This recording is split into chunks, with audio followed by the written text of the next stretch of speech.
Hello everyone, अगर आप इस चैनल पर नए हो तो मैं आपको बता दूं कि हम टेस्ट के ऊपर एक सीरीज़ चला रहे हैं। ये सीरीज़ 3 वीडियो का है।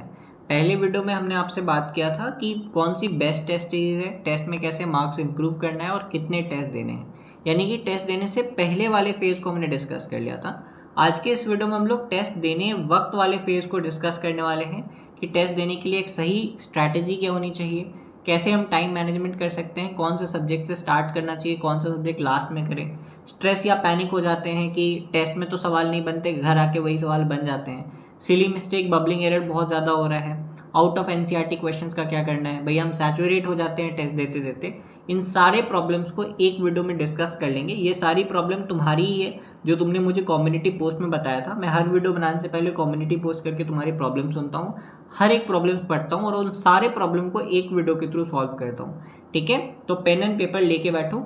तुम मेरी जितनी भी वीडियो देखोगे सारी वीडियो पेन एंड पेपर लेके बैठोगे ताकि तुम देख पाओ कि तुम्हें इस वीडियो से क्या सीखने को मिला है और फिर उसको इम्प्लीमेंट कर पाओ। अगर तुम रैंडमली ऐसे लेट के वीडियो देख रहे हो ना तो उसका कोई फ़ायदा नहीं होगा, तुम अगले 15 मिनट अपनी वेस्ट कर लोगे। पर अगर तुम इन्हीं चीज़ों को लिख लेते हो और इम्प्लीमेंट करते हो तो डेफिनेटली तुम्हारी हेल्प होगी।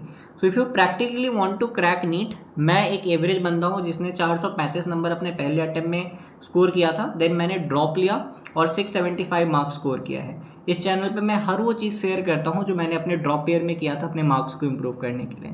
So please subscribe the channel and मेरे बाकी सोशल मीडिया के लिंक डिस्क्रिप्शन में, आप वहाँ से जाके मुझसे कनेक्ट हो सकते हो। चलो आज का वीडियो स्टार्ट करते हैं। सबसे पहली बात, right way to attempt the test, कि भैया टेस्ट को अटेम्प्ट करने का सबसे सही तरीका क्या है, कौन सा सब्जेक्ट से स्टार्ट करें।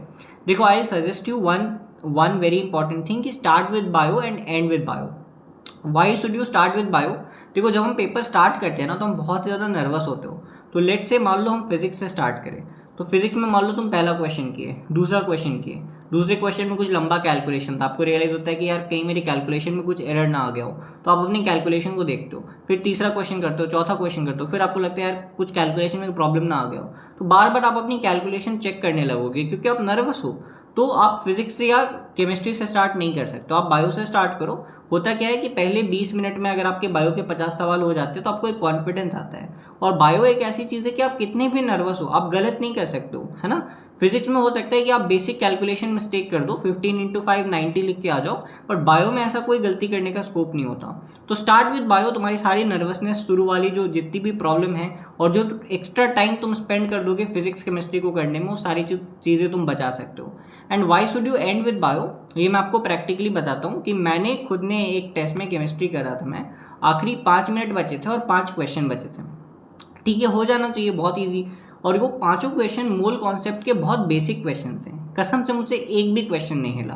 ठीक है, एंड उस दिन मुझे रियलाइज हुआ कि एंड में कितना प्रेशर हो जाता है। जब एंड में आपके टीचर बोलने लगते हैं ना 5 मिनट या अब मैं पेपर कलेक्ट करना स्टार्ट कर रहा हूँ, तब आपसे फिर क्वेश्चन नहीं हिलते, फिजिक्स केमिस्ट्री के हाथ रुक जाता है, आसान से आसान क्वेश्चन सॉल्व नहीं होते। बट बायो के साथ ऐसा नहीं होगा, अगर 15 क्वेश्चन भी बचा है आखिरी 5 मिनट में आप आराम से कर लोगे। ठीक है, तो try this paper attempting strategy, मेरे हिसाब से ये बेस्ट स्ट्रैटेजी है।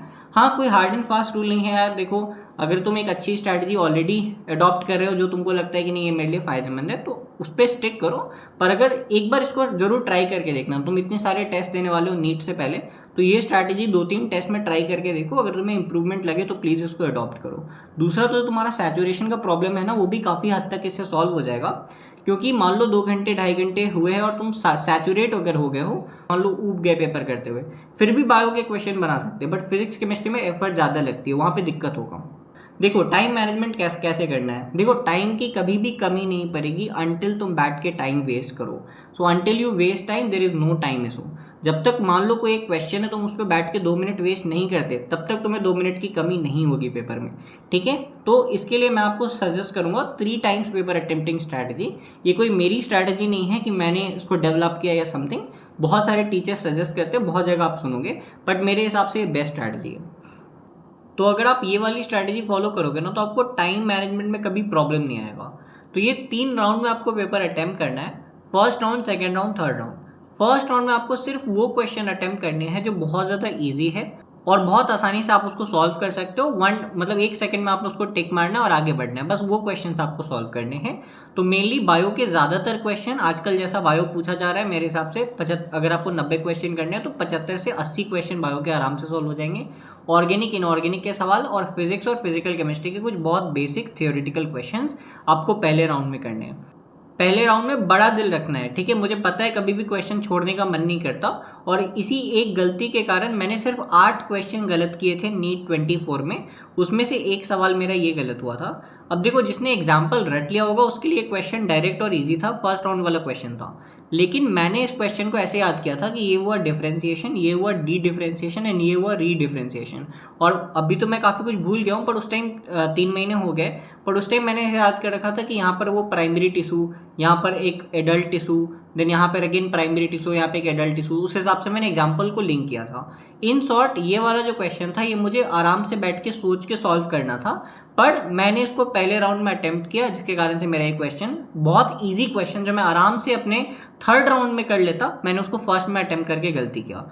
तो आपको बहुत दिलदार होना पड़ेगा, और हर वो क्वेश्चन जो थोड़ा भी लेंदी है, हर वो स्टेटमेंट बेस्ड क्वेश्चन, हर वो असर्शन रीजन क्वेश्चन, या हर वो क्वेश्चन जो आपको थोड़ा भी सोचना पड़े, उसको छोड़ देना है। पहले राउंड में बहुत इजी क्वेश्चंस मैं बताता हूँ पहले राउंड में कैसे क्वेश्चन अटेम्प्ट करने हैं। पहले राउंड में कुछ इस तरीके का क्वेश्चन आपको अटेम्प्ट करना है कि भाई चिल्ड इथेनॉल डालने पे क्या प्रेसिपिटेट आउट होता है, डीएनए प्रेसिपिटेट आउट होता है। ये नीट 24 का क्वेश्चन है। अगर आपको कोई बोले कि नीट में ऐसे फालतू क्वेश्चन नहीं पूछते, ऐसे ही फालतू क्वेश्चन पूछते हैं, बार बार पीवाईक्यूज में भी पूछा है, इस साल भी पूछ लो। उसी तरह से अगर आपको लगे कि भैया ये तो सिर्फ बायो हुआ, केमिस्ट्री फिजिक्स में तो ऐसे सवाल आते ही नहीं जब फर्स्ट राउंड में हो जाए। देखो यार, ये फिजिक्स का सवाल है, इसमें पूछा है कि इसमें वर्क डन पूछा है थर्मोडायनेमिक प्रोसेस B2C में। अब B2C में वॉल्यूम कांस्टेंट दिख रहा है, तो वर्क डन कहाँ से होगा, 0, टिक मारो, आगे बढ़ो। उसी तरह से ये क्वेश्चन है कि सॉलिड एंगल डायमेंशनलेस होती है, उनके जैसा डायमेंशन किसका है, तो स्ट्रेन और एंगल दोनों की डायमेंशन नहीं है, टिक मारो, आगे बढ़ो। ऐसे क्वेश्चन फिजिक्स के 2 क्वेश्चन दिखा दिए, और अगर तुम गौर से देखो ना, तो मैंने लगभग पहले 11-12 सवाल में ही 2 क्वेश्चन मिल गए। तो पूरे फिजिक्स में ऐसे थियोरेटिकल क्वेश्चन 10 से 15 आजकल पूछे जाते हैं। इसके अलावा फिजिक्स में ऐसे और 15-20 क्वेश्चन होते हैं जो डायरेक्ट फॉर्मूला बेस्ड क्वेश्चंस है, 1 से 2 लाइन में सॉल्व हो जाते हैं। टू बी ऑनेस्ट, मेरी फिजिक्स बहुत अच्छी थी, तो मैं तो अगर 45 क्वेश्चन है तो मैं तो 35 क्वेश्चन पहले राउंड में कर दूंगा फिजिक्स की। अगर आपकी कमजोर है तो भी 25 क्वेश्चन आज की डेट में फिजिक्स के में हो जाएगी। और तो जो इजी और डायरेक्ट क्वेश्चन है वही अटेम्प्ट करने हैं, और क्वेश्चन छोड़ना भी बहुत जरूरी है। आपको पता होना चाहिए कि कौन से क्वेश्चन थर्ड राउंड वाले हैं और कौन से क्वेश्चन फर्स्ट या सेकेंड राउंड वाले हैं। तो लगभग मैं आपको आइडिया दूं तो 115 से 120 क्वेश्चन होने चाहिए। अब ऑफकोर्स आपको असर्शन रीजन नहीं करना है, तो कुछ ऐसे टेस्ट होते हैं जिसमें भर के असर्शन रीजन होता है, तो यहाँ पे और कम क्वेश्चन आपके हो जाएंगे, मान लो 100 ही क्वेश्चन होंगे। कुछ ऐसे टेस्ट होंगे, जैसे नीट 24 का पेपर था, तो मैंने 130 क्वेश्चन के करीब अपने पहले राउंड में कर लिए थे, क्योंकि असर्शन रीजन या स्टेटमेंट बेस्ड क्वेश्चन काफ़ी कम थे नीट 24 में। अब सेकेंड राउंड में आपको इजी क्वेश्चन है, आपको पता है सॉल्यूशन कैसे करते हैं, या आपको सॉल्यूशन आता है कि आपको मालूम है कि हाँ मैं इसको 1 मिनट दूंगा, 1.5 मिनट दूंगा तो ये क्वेश्चन सॉल्व हो जाएगा, बट वो लेंदी है, तो उन क्वेश्चंस को आपको सेकेंड राउंड में करना है। दूसरा, statement based question, assertion reason question. ज़्यादातर स्टेटमेंट बेस्ड और असर्शन रीजन आप कर लेते हो, पर उसमें टाइम लगता है, क्योंकि लंबा लिखा होता है, उसको पढ़ने में ही टाइम जाता है। तो ऐसे क्वेश्चन आपको सेकंड राउंड में करने। करीब 50 क्वेश्चन नीट में ऐसा आता है जो आसान होता है, पर आपको पता होता है कि हाँ सॉल्व करना है, चलो 2 फॉर्मूला लगेगा पर सॉल्व हो जाएगा, चलो थोड़ा सा सोचना पड़ेगा, सॉल्व हो जाएगा।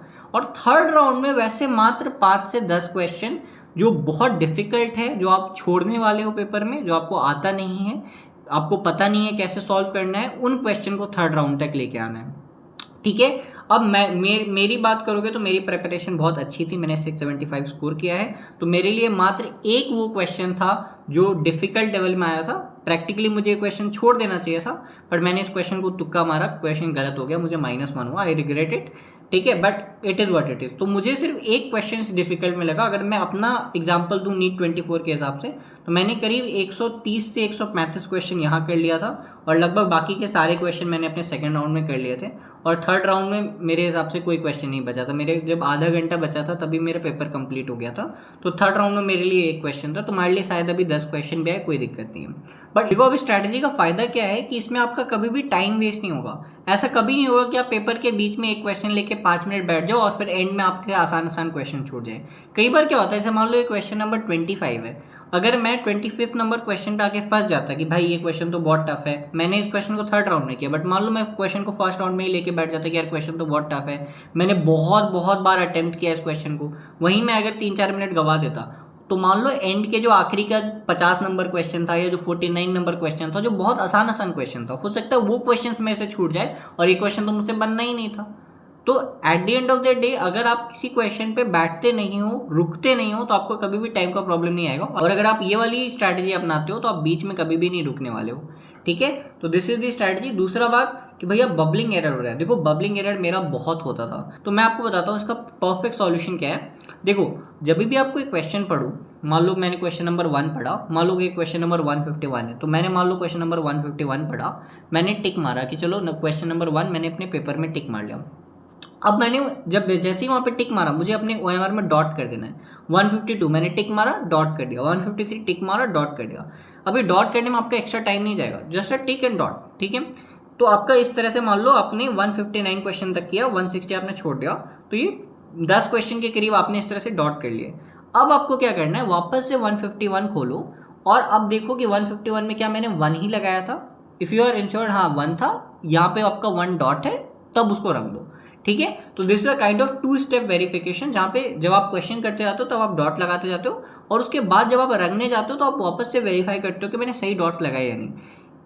इस एक तरीके से मैंने नीट में अपने 10 नंबर बचाए हैं। ये मेरा नीट को ऑफिशियल OMR आप देख सकते हो, यहाँ पे एक डॉट है, बट देन मैंने सेकेंड राउंड में मुझे रियलाइज हुआ कि नहीं भैया फर्स्ट ही सही है, मतलब मैंने फर्स्ट टिक मार रखे, यहाँ पे गलती से सेकेंड लगा दिया है, तो मेरा यहीं और यहीं पे एक और गलती ये देख सकते हो।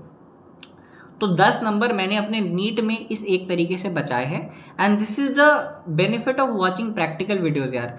मैं नीट यहाँ पे बैठ के अगर लंबी वीडियोस बना रहा हूँ, ये वीडियो 15 मिनट 20 मिनट की भी जा सकती है, मुझे नहीं पता, बट अगर मैं 5 मिनट में फालतू मोटिवेशन ना दे के ऐसी वीडियोस बना रहा हूँ तो शायद ये 10 नंबर तुम्हारे भी नीट में बचेंगे, ठीक है। तो if you are subscribe to this channel, I promise you कि तुम्हें रियलाइज होगा कि what kind of value I am bringing to you through this channel. कोई बकवास वीडियो नहीं, कोई फालतू का। अगर मैं तुम्हारे 15 मिनट लूँगा तो तुम्हारे नीट में कुछ ना कुछ फ़ायदा होगा, ठीक है। अब मैं ये नहीं बोल रहा कि मेरे कारण तुम्हारा नीट में सिलेक्शन हो जाएगा। नीट में सिलेक्शन सिर्फ एक आदमी के कारण होगा, वो तुम्हारे कारण होगा, तुम्हारे टीचर्स के कारण भी नहीं होगा, किसी यूट्यूबर के कारण नहीं होगा, बट मैं तुम्हारी थोड़ी हेल्प कर सकता हूँ तुम्हारे सिलेक्शन में, ठीक है। If you are sincere definitely you will get help from this channel. तो मैंने इस तरीके से 10 मार्क्स बचाए थे। अगला बात भैया, सिली मिस्टेक मेरा बहुत ज़्यादा हो रहा है। देखो there is nothing like silly mistake, ठीक है। सिली मिस्टेक जैसा कुछ नहीं होता। हाँ सिली मिस्टेक एक चीज़ है, 15x5 तुम 90 लिख के आ रहे हो, that is a silly mistake. But जैसे ये क्वेश्चन था, नीट 24 का क्वेश्चन है, इसमें मुझसे पूछा लैम्डा 1/λ² और काइनेटिक एनर्जी के बीच का रिलेशन बताओ। अब जिनको नहीं पता, ये फॉर्मूला होता है लैम्डा = h/√2m काइनेटिक एनर्जी, ठीक है, ये होता है। तो अब दोनों तरफ तुम स्क्वायर करोगे और फाइनली डिराइव करोगे तो kinetic energy inversely proportional to λ² आता है, जिसका ये ग्राफ होना चाहिए। और बहुत सारे लोग ऐसे टिक मारेंगे और आगे बढ़ जाएंगे। लेकिन यहाँ पे तुमसे मैं काइनेटिक एनर्जी और लैम्डा के बीच का ग्राफ नहीं पूछा, तुमसे काइनेटिक एनर्जी और 1/λ² के बीच का ग्राफ पूछा है, जो अगर तुम गौर से देखोगे तो डायरेक्टली प्रोपोर्शनल है। और इसका आंसर गया था फर्स्ट वन। मुझे मालूम है इस क्वेश्चन को एटलीस्ट 50% बच्चों ने गलत किया होगा, क्योंकि ये बहुत अच्छा क्वेश्चन है। बट एंड में घर आके उन्होंने क्या बोला होगा कि यार ये तो सिली मिस्टेक हो गया, मुझे भी दिख रहा था कि ये डायरेक्टली प्रोपोर्शनल है, पर मुझे लगा लैम्डा के करस्पॉन्डिंग है। ऐसी गलती नहीं करनी हो। क्वेश्चन पढ़ो तो देखो इस तरह से सर्कल कर सकते हो तुम कि मुझसे 1/λ² और E के रिलेशन पूछा। अगर आप गौर से देखो तो जब मैंने ऐसे सर्कल किया, मैंने वही क्वेश्चन सॉल्व कर दिया था। तो जब भी क्या पूछ रहा है, अगर तुम उसको अच्छे से सर्कल कर लो, अगर आप दूर से देखो ना, मैंने भी क्वेश्चन पढ़ा नहीं, बट मैंने आपको समझा दिया क्वेश्चन क्या है। क्यों? क्योंकि मैंने क्या सर्कल किया है वो देखते ही मैंने समझ में आ रहा है क्वेश्चन क्या है, और नीचे में ग्राफ है तो इनके बीच का रिलेशन निकालना है। उसी तरह से अगर आप देखो, मैंने यहाँ पे भी किया था, पर मैंने एक्चुअली स्फेरिकल सेल को रंग दिया और पोटेंशियल को रंग दिया कि E नहीं निकालना है, V निकालना है, पर मैं इसको कंफ्यूज कर गया कि C और P के बीच का डिफरेंस एक्चुअली पूछा है। मुझे एक और सर्कल, अगर मैं एक और सर्कल यहाँ पे डिफरेंस को करता तो मेरा ये 5 नंबर बच जाता, ठीक है। तो that's the maximum thing you can do, but मेरे हिसाब से काम माइंड और प्रैक्टिस से ये चीज़ें सही होती है। नेक्स्ट है कि भैया हम स्ट्रेस हो जाते हैं, पैनिक हो जाते हैं, इसके कारण से क्वेश्चन नहीं बनता, हमारी टेस्ट खराब हो जाती है। तो याद रखना, स्ट्रेस होना और पैनिक होना is a part of exam. Even toppers बहुत सारे जो है वो पैनिक होते हैं। मेरा तो एंजाइटी से डील करने का यही था कि मैं बहुत पढ़ता था, मैं इतना पढ़ के जाता था कि मुझे लगता था यार बस मुझसे टेस्ट ले ले यार, चाहे टेस्ट कैसा भी जाए, बस ये टेस्ट ले ले मेरे से, ठीक है। तो यू कैन डू इट। मेरे हिसाब से ये है कि the more you study the less you panic. ठीक है। तो बढ़िया से पढ़ के जाओ, एग्जाम से पहले शांत बैठो, 15 मिनट पहले 20 मिनट पहले सेंटर पे बैठो, शांत बैठो, लंबी सांसें लो और देन पेपर स्टार्ट करो एक पॉजिटिव थॉट के साथ। क्यों नहीं जाएगा अच्छा? अगर तुमने मेहनत से पढ़ा है तो क्यों नहीं अच्छा होगा? ठीक है, तो do not worry about that. More और लेस यार इट्स नेसेसरी, ठीक है, होना भी चाहिए। फिर सीरियस एस्पिरेंट तो थोड़ा पैनिक और थोड़ा डर लगना चाहिए एग्जाम से पहले। और एक और चीज़ कि थ्रू आउट पैनिक नहीं होता यार, ऐसा नहीं होता कि कोई 3 घंटे 20 मिनट तक लगातार पैनिक ही कर रहा है। तो शुरू में वो पैनिक होता है, जिसको डील करने के लिए मैंने आपको बताया कि कौन सा सब्जेक्ट से स्टार्ट करना है और 3 लेयर स्ट्रैटेजी। अगर वो जो 2 चीज़ तुम फॉलो करोगे तो काफ़ी हद तक तुम्हारा ये वाला जो प्रॉब्लम है ये भी सॉल्व हो जाएगा। अच्छा, एक लास्ट चीज़ कि भैया एनसीईआरटी से बाहर आता है या कुछ सवाल फिजिक्स केमिस्ट्री में ऐसे आ जाते हैं जो हमें लगता है कि हमने कभी देखा ही नहीं। तो देखो, कोई भी टेस्ट में ऐसा होता है और यही वो रीज़न है कि टेस्ट से 40-50 नंबर ज़्यादा नीट में आते हैं। मैंने एक वीडियो बना रखा है कि कैसे मेरा एक दोस्त था मयंक, उसके नीट में टेस्ट में एवरेज 550 आते थे, नीट में 650 आए हैं। मेरे नीट में टेस्ट में एवरेज 620 आते थे, नीट में 675 आए हैं। मेरा एक दोस्त है उमंग, उसके 640 के या 630 के आसपास आते थे, उसके भी नीट में 673 आए हैं। तो ज़्यादातर टाइम अपने नीट लेवल से आप थोड़ा नीचे परफॉर्म करते हो टेस्ट में, ड्यू टू दीज रीजंस कि थोड़ा एनसीईआरटी से बाहर या थोड़ा टफ क्वेश्चंस आता है। एंड मेरे हिसाब से ज़रूरी भी है, ताकि आप थोड़ा हम्बल रहो अपनी प्रिपरेशन को लेके कि हाँ मुझे और ज़्यादा मेहनत करना है, तो वो नंबर बढ़ जाएंगे। बाकी मैं तो कन्विंस था कि भाई मेरे बायो में एवरेज 320 के आसपास नंबर आते थे, and I was happy with that. मुझे पता था कि इसके बाहर इससे ज़्यादा लाने के लिए मुझे मॉड्यूल पढ़ना पड़ेगा, और वो मैं पढ़ूंगा नहीं, क्योंकि नीट में तो भैया 360 में से 360 नंबर एनसीईआरटी पढ़ के आएगा। बायो में if you are scoring around 320 तो आप आराम से नीट में 350, 360, 330, 340 आराम से स्कोर करके आओगे। ठीक है, this is it for today's video. I know video लंबा था, बोरिंग भी होगा, but if you have watch till and definitely तुम्हें 2-3 चीज़ें तो बहुत अच्छी सीखने को मिली होगी। जैसे ये बबल स्ट्रैटेजी मैंने 10 नंबर बचाया था, या ये 3 लेयर स्ट्रैटेजी, बहुत कुछ आपको सीखने को मिला होगा, आई एम वेरी श्योर। तो that's the reason I make these kind of videos. इतनी लंबी लंबी वीडियोज़ मैं इसलिए बना रहा हूँ कि अगर तुम देखो तो तुम्हारा फ़ायदा हो, ठीक है, वरना 5 मिनट में मुझे भी आता है ज्ञान देने, ठीक है, मुझे भी आता है मोटिवेशन देने। So if you are subscribe to this channel, I am very sure आपको रेगुलरली मैं ऐसी हेल्प करता रहूँगा। छोटी छोटी चीज़ें मैं वैल्यू एडिशन करता रहूँगा आपकी नीट प्रिपरेशन में। So if you are practically targeting NEET 25 और 26 then please subscribe to the channel, और बाकी लिंक डिस्क्रिप्शन में है मेरे बाकी सोशल मीडिया को, वहाँ पे आप जाके मुझसे जुड़ सकते हो। This is it for today's video, I will see you in some other video, till then bye bye.